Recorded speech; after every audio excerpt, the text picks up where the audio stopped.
Hi, I am Dr. Ruby Kumari, Assistant Professor of Mahila College, Chaibasa, Kolhan University, Jharkhand, Department of Political Science. Today I will discuss the Indian Independence Act 1947. यह Kolhan university के semester 5 के syllabus में है। यह honours के DSc 1A तथा पास course DSc GE 1 में है।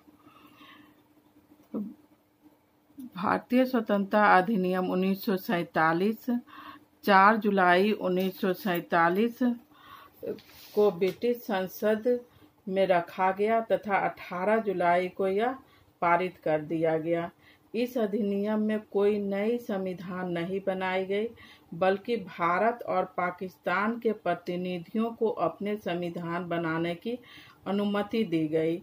इसके द्वारा माउंटबेटन योजना की प्रतिज्ञा को पूरी की गई। माउंटबेटन योजना, जिसमें कहा गया था कि सम्राट की इच्छा नहीं है कि वह संविधान सभा के कार्यों में बाधा डाले, परंतु यह संविधान उन प्रांतों पर नहीं लागू होगा जो इसे स्वीकार नहीं करता है।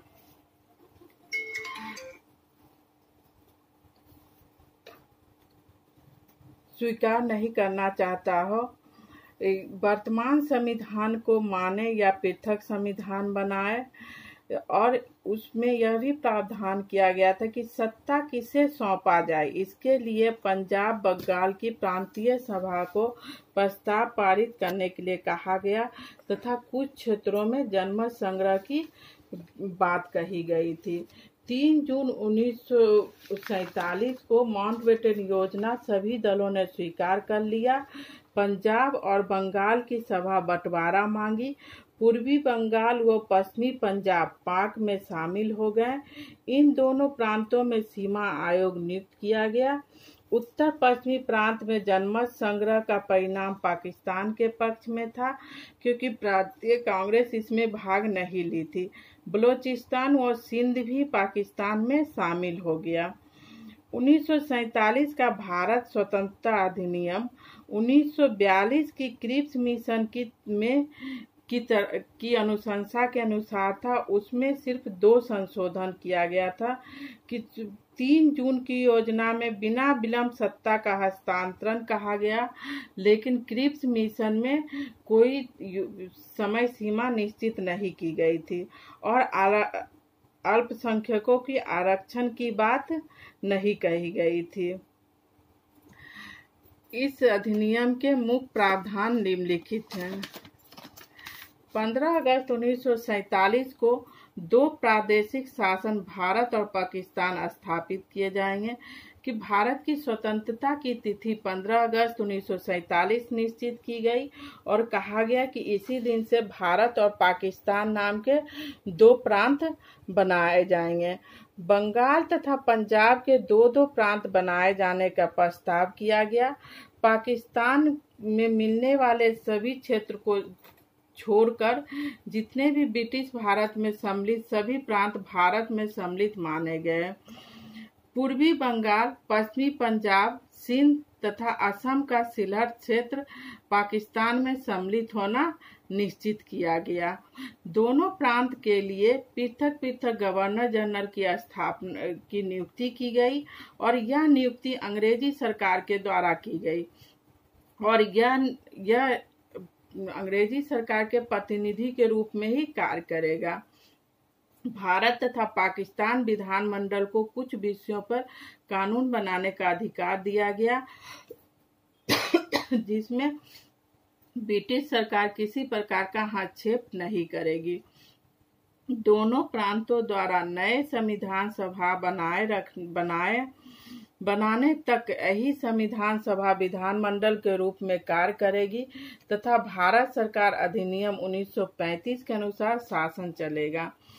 अनिवार्यता के अनुसार 1935 के अधिनियम में संशोधन किया जा सकता था, परंतु इसके लिए गवर्नर जनरल की अनुमति आवश्यक थी।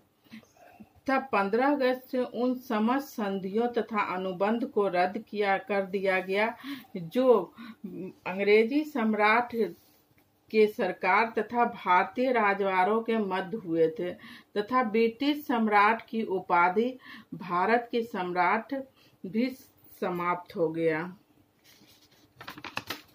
भारतीय स्वतंत्रता अधिनियम 1947 को क्रियान्वित करने के लिए गवर्नर जनरल को अस्थायी आदेश जारी करने का अधिकार प्रदान किया गया, अर्थात 1947 के अधिनियम में जो भी प्रावधान किए गए थे उसे गवर्नर जनरल को ही लागू कराने का अधिकार था।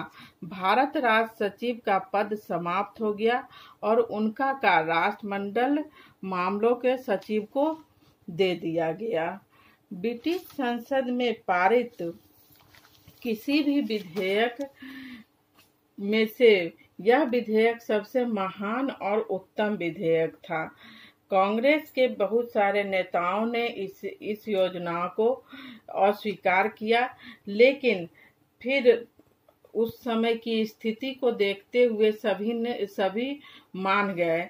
मोहम्मद अली जिन्ना ने भी प्रारंभ में लंगड़े पाकिस्तान का स्वीकार नहीं किया था, लेकिन वायसराय माउंटबेटन के दबाव के कारण उन्होंने इसे स्वीकार कर लिया। वायसराय के सचिवालय में उच्च पद पर कार्यरत बीपी मेनन ने भारत के 2 भागों में विभाजन की योजना बनाई थी। मौलाना अबुल कलाम आजाद ने इस अधिनियम से बहुत आहत होते हुए उन्होंने कहा था कि मुझे यह देखकर अफसोस हो रहा है कि नेहरू और पटेल ने हार मंजूर कर ली, और उन्होंने गांधी जी को संबोधित करते हुए कहा कि आपने भी इसे स्वीकार कर लिया तो मुझे डर है कि हिंदुस्तान का सर्वनाश न हो जाए। गांधी जी ने कहा था कि भारत का बंटवारा मेरे सब पर होगा, जब तक मैं जिंदा हूँ भारत के 2 टुकड़े नहीं होने दूंगा। यथासंभव कांग्रेस को भी यह बंटवारा स्वीकार नहीं करने दूंगा, लेकिन बहुत ज्यादा सांप्रदायिक घटना के कारण गांधी जी ने भी इसे स्वीकार कर लिया और भारत 15 अगस्त को विभाजित हो गया और भारत और पाकिस्तान नामक 2 प्रांत का निर्माण हुआ। भारत में कि जो वर्तमान विधानसभा थी उसके द्वारा 1949 में एक नए संविधान का निर्माण हो गया और इसे भारत द्वारा अपनाया गया। 1952 में प्रथम आम चुनाव हुआ और इसके पश्चात भारत में अपनी एक लोकतंत्र की स्थापना हुई और भारतीयों के द्वारा यह शासन संचालन होने लगा।